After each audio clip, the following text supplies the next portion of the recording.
Hey folks, this is Mark Thomas, host of the brand spanking new YouTube channel, Starving Writers Forum, SWF, Starving Writers Forum.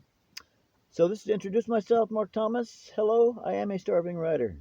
No question. Well, there's no question that I'm starving. Whether or not I'm a writer, there could be some question there, but we'll see.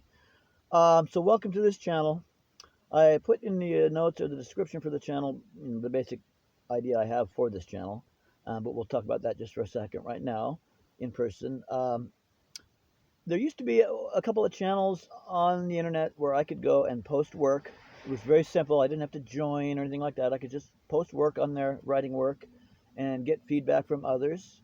And I could read other folks' work, and give feedback. So it was really helpful for my writing, and it was really enjoyable too. Well, nowadays it's just a big hassle. You got to sign up, you got to join, you got a bunch of commercials you got to watch, and they're more of a workshop thing, and people are trying to sell you writing workshops. So you get commercials for companies trying to self-publish your book. I just want a simple place where any starving writer can come and share their work. Maybe post an excerpt, and then after that, maybe post a chapter, or a full short story or whatever. The idea is that you can come to my channel, Starving Writers Forum, and post a link to a video that you've made that you'd like to share with other people. Now, for example, the first thing I'm going to do is, in a minute here, I'm just going to sort of, I don't have a finished, polished, ready to go query letter yet. I don't have that done yet, but I'm working on it. So what I'm going to do in a minute here is just introduce to you the novel that I'm working on now. It's finished other than editing. Of course, editing is a lot, but anyway, it's finished. The full writing of the novel is finished now. I'm just editing. Uh, so anyway, the purpose is that you can make a video of you reading an excerpt from your work, or a full short story, or maybe several parts, maybe 1 or 2 or 3 part video where you read an entire chapter from your work. But the idea is that you can come here, Starving Writers Forum, you can post samples of your work to share with others, and there's no hassles, there's no limitations other than it needs to be the work that you post needs to be suitable for general audiences, right? In case any kids tune in or whatever, it's got to be suitable for general audiences. Um, so that's the only thing. Other than that, anything you want to post your readings of, right? So let's say you're a poet, you can make a video of you reading one of your poems.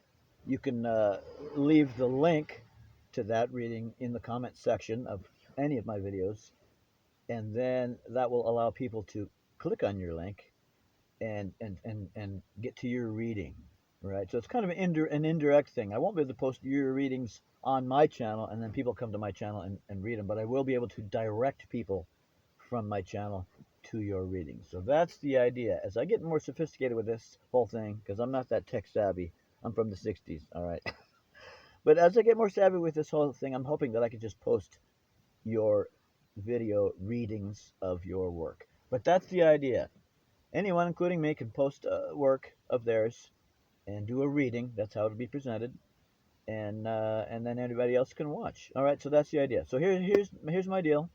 My book is called The Grand Canyon Chronicles. All right, and I grew up in Seattle. Never cared for the weather too much growing up, so that made me really crave a sunny, dry environment. Well, Arizona, baby, cactus, sun, heat. That was for me. So when I got kicked out of the house at the age of 17, and I should have been kicked out of the house because I was not being a good kid. When I got kicked out of the house at the age of 17, I had nowhere to go. And I thought to myself, well, since I have nowhere to go, I also have anywhere to go. I can go anywhere. What's my most favorite place I've ever been to in my life? And let's go there. That was my thought. So as a little kid, before the family split up, because my mom cheated on my dad, the family split up, things just went downhill from there. But before the family was split up, we did a cross country trip, and we visited the south rim of the Grand Canyon. And that visit at the Grand Canyon was my favorite place I'd ever been in my life, and it had an extremely profound effect on me. It affected me spiritually, intellectually, everything. It was just the most wonderful, amazing, incredible place, magical place I'd ever been. So when I got kicked out of the house, I hitchhiked to Arizona in order to go to the Grand Canyon, to that place as a child that I always dreamed of returning to. And this adventure started off rough. I decided to do my first backpacking trip in midsummer down into the Grand Canyon. And I had lots of backpacking experience, but it was all in the Pacific Northwest, in Washington State, in the Cascade Mountains. Wet, snow, cold, and balmy summers. I had never been in a desert environment, particularly in the summer.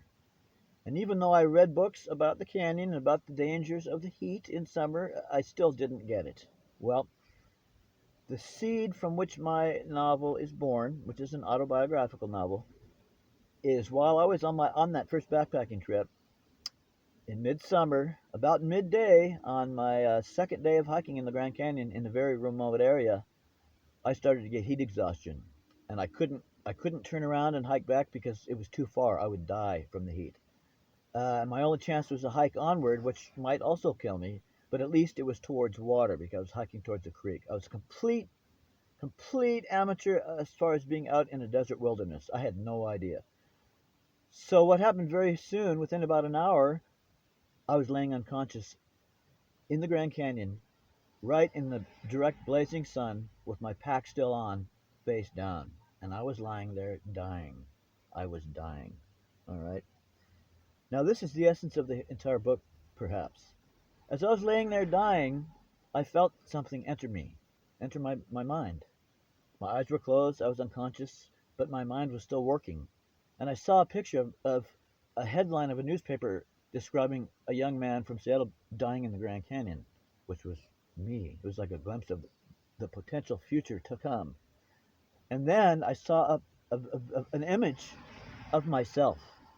I saw an image of myself from way above. I saw an image looking down at myself, just laying there in the desert sun in Grand Canyon, waiting to die. And when I saw this image, something spoke to me and said, "This is stupid. You can't just lay here and wait to die. You got to do something." Then I woke up. I came out of the unconsciousness, okay? And I described this in the book, but I went through a terrible ordeal saving myself, but I did wake up, and I did save myself, and I did make it to that creek, barely, only because of unknown forces. I was certain, and I'm still certain. When I got to the creek, it was just an incredibly beautiful paradise. A small creek running through a slot canyon, uh, in the bottom of a spectacular, huge Grand Canyon, which is just a giant art museum made by nature.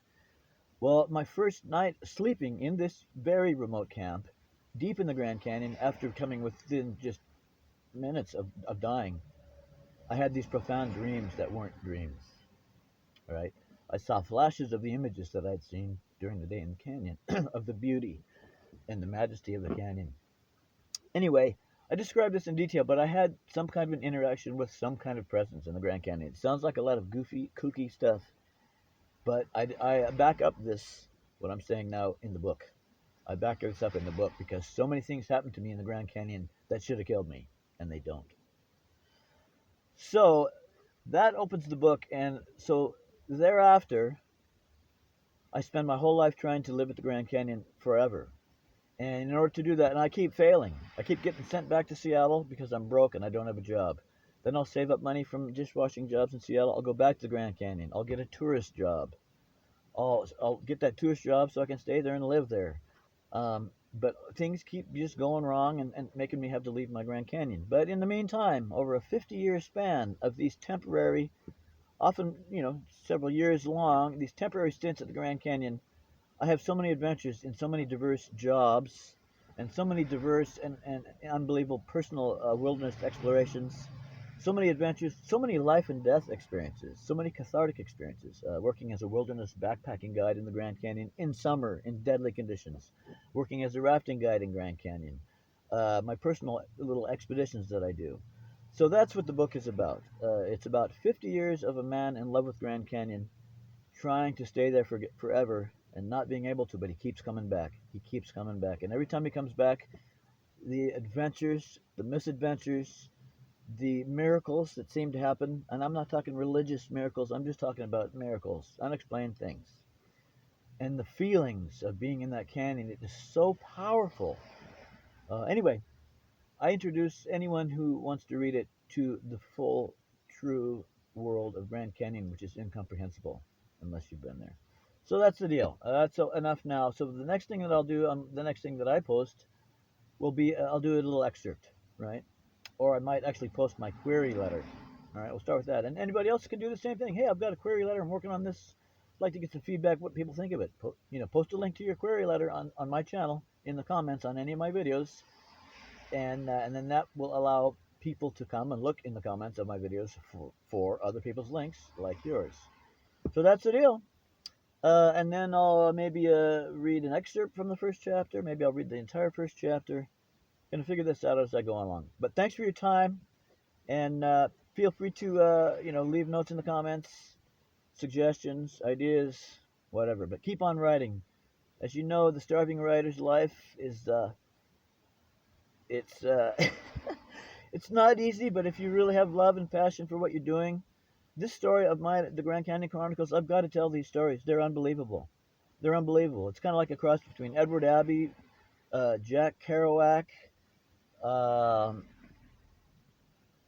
John Steinbeck. It's an incredible story. The story of my life with Grand Canyon is an incredible story in its own right. So that's one important thing. Now all I have to do, which is hard, but it ain't as hard as having a good story to begin with. All I have to do now is communicate it to everyone else so that they can be in my shoes when I'm there in the canyon having these unbelievable experiences, unbelievable physical experiences and challenges and victories, unbelievable mental and psychological and spiritual challenges and experiences and miracles and beautiful, wonderful wonderful salvation in the Grand Canyon, being saved from all kinds of stuff. Anyway, that's it. Mark Thomas, Starving Writers Forum, video 1. Hope you'll watch. Hope you'll join me. Hope you'll join me, because this is not my channel. It's designed to be all of us Starving Writers channel. It's ours. See you soon. Peace out. Keep writing, no matter what. Drinking coffee and writing and hanging out with my dog. It's my dog, Jimmy. We're at the park. I like to write at the park. Yes. So me and dog Jimmy, I drink lots of coffee. I do lots of writing. Intermixed with lots of petting Jimmy, giving him treats, making him nice lunches, and all that kind of stuff. All right, Mark Thomas, author of the Grand Canyon Chronicles, which I'm trying to get published someday. Signing off. Bye. Happy New Year. Right on. And I mean WRITE, right on, brothers and sisters. Bye.